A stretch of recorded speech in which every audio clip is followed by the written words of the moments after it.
Bonjour aux spectateurs de Pot-et-Gorge, je m'appelle David Fitoussi, j'ai 43 ans, je pratique le Krav Maga depuis 1988 sous l'égide de Richard Douyeb, après avoir pratiqué 1 an de boxe française.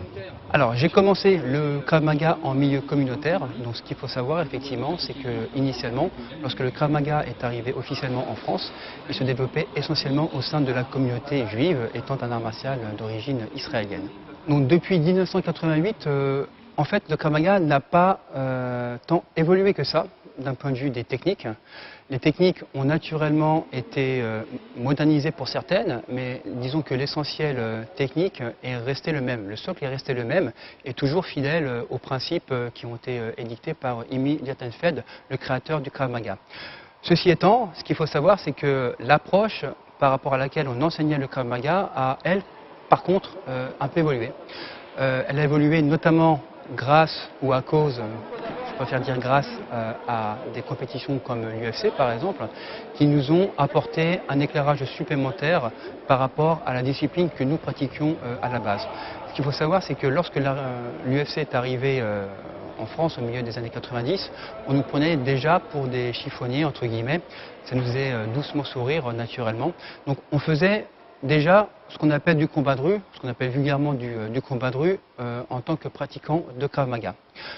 Ceci étant, la discipline s'est considérablement consolidée autour de son socle technique et d'un point de vue pédagogique, nous sommes arrivés, grâce à Richard Douyeb et par rapport à la Fédération européenne de Krav Maga, à avoir un enseignement qui était beaucoup plus sécure tout en respectant les principes édictés par le créateur du Krav Maga. Initialement, lorsque j'ai commencé le Krav Maga en 1988, disons que la mentalité était assez guerrière avec des gens qui étaient issus d'arts martiaux ou de sports de combat complètement différents, mais qui avaient cette logique qui était guerrière que l'on peut peut-être retrouver au sein des pratiquants du MMA par exemple ou du free fight. Donc dans le métro, dans un environnement qui est relativement exigu, donc ça peut être des mains au niveau des jambes, ça peut être des caresses ou des tentatives de caresses au niveau du visage. Donc tout naturellement, le réflexe que l'on a lorsque ça commence, c'est de contrecarrer ces attouchements ici. Le problème, c'est que l'individu ne s'arrête pas en si bon chemin et continue avec une saisie qui va être relativement ferme au niveau des cheveux de Francesca. Dans le mouvement ici de saisie et de manière immédiate, on va prendre la décision de contre-attaquer tout de suite par un coup de coude au niveau du visage. Le coup de coude est donné de manière latérale. Mais on ne va pas s'arrêter en si bon chemin parce que c'est pas fini. Ensuite, un contrôle est assuré des doigts au niveau des yeux. La main est ouverte ici. Toujours dans la continuité du mouvement, un contrôle de l'avant-bras au niveau du cou. Il se peut naturellement qu'ici, je lâche la saisie. Continuer par pousser pour se retrouver dans la travée en position de garde.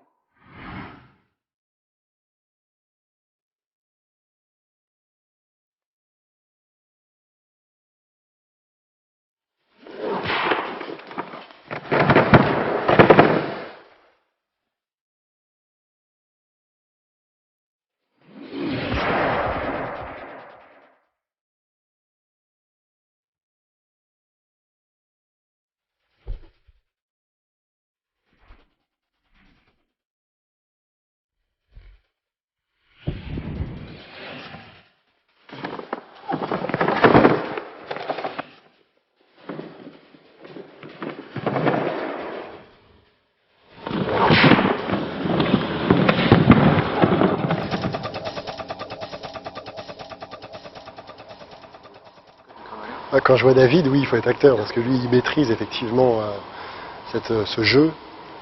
Oui, c'est important, parce que ça permet de mettre du réalisme. Je pense que par exemple, une fille comme Francesca, je ne sais pas quelle est notre différence de poids,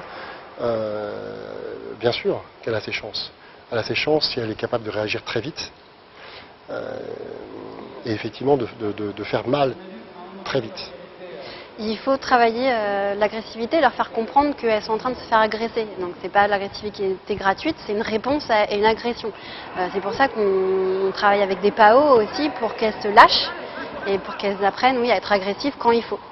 À l'heure actuelle, ce qu'il faut savoir, c'est que nous avons monsieur et madame tout le monde qui viennent pratiquer le Krav Maga pour la simple et bonne raison que c'est la discipline qui, par nature, est amenée à apprendre à pouvoir se défendre dans un grand nombre de situations avec des techniques qui sont simples, rapides et efficaces.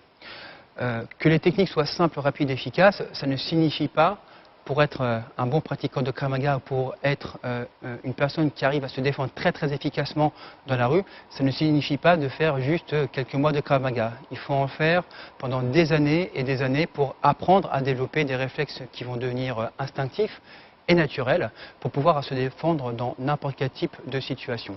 Donc en ce sens, le Krav Maga, de par sa richesse technique, puisque nous avons des techniques de combat au corps à corps, nous avons des techniques contre des armes, que ce soit des bâtons, des pistolets, des couteaux, nous avons des techniques de combat au sol, nous avons des techniques de dégagement, d'étranglement, de saisie diverses et variées, de saisie de cheveux, et c'est ce qui, je crois, a favorisé le succès du Krav Maga au niveau mondial.